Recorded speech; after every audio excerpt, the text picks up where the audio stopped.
Hello and welcome to my cooking channel Ashwini Tarkar's cookbook. Let's get started with today's recipe. Chicken Kheema ball curry is made with chicken mince. Let's see how to make it today. We will make the garam masala for this first. We will take 1 teaspoon coriander, 1 teaspoon cumin or jeera and 3 cardamom, 1 small piece nutmeg, kalpasi or shado little bit, and 2 concord, that is the tailed pepper, 5 cloves and cinnamon sticks, 10 peppercorn, 1 teaspoon oil. Now we will roast this till golden. Don't make it too dark. 1 pinch of caraway seeds or shajira, add it last and remove it in a grinder.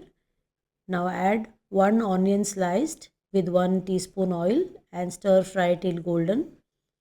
We will add 1/4 cup grated dry coconut. This also we will dry roast.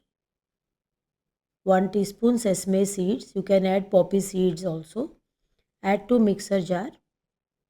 We will make this paste. This whole masala is enough for half kilo mince.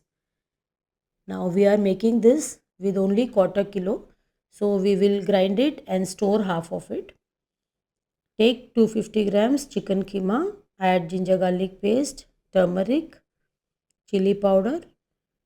We will add all this little bit, only enough for the keema.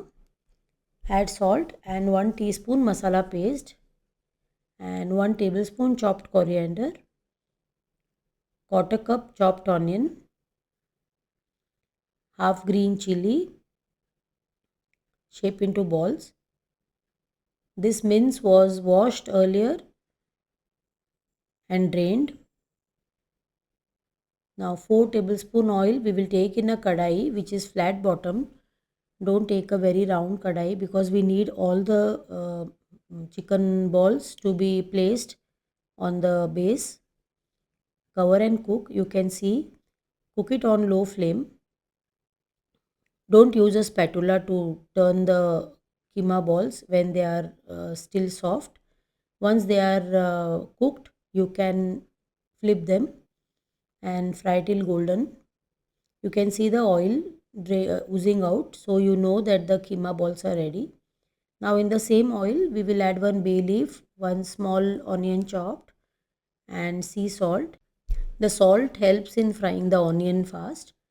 Add 1 teaspoon chili powder and half teaspoon turmeric. This is for the gravy now. Add half cup chopped tomato. We don't want the gravy too thick, so we will add all this onion, tomato should be less quantity only. Add chopped coriander, 2 tablespoons and 1 teaspoon sesame seeds. I like the sesame seeds floating on top of the gravy. 1 teaspoon ginger garlic paste. So stir fry it till it leaves oil and the tomatoes cook. Now add this masala paste. We will use only half of it. The rest half can be stored in a freezer for later use. Keep stirring. Fry the masala and the onion tomato together till it leaves oil. Then add water, enough to make a gravy. We will have to add more water because we will add the chicken mince balls and they have to cook again, so it will become too thick. So cover and cook the gravy, then add the fried balls. You can adjust the water content. Cook for 5 minutes so that the flavors are all blended well. And now it is ready to serve. Happy cooking. Thank you for watching. Please subscribe, like and share my recipes with somebody who loves cooking. See you in the next video.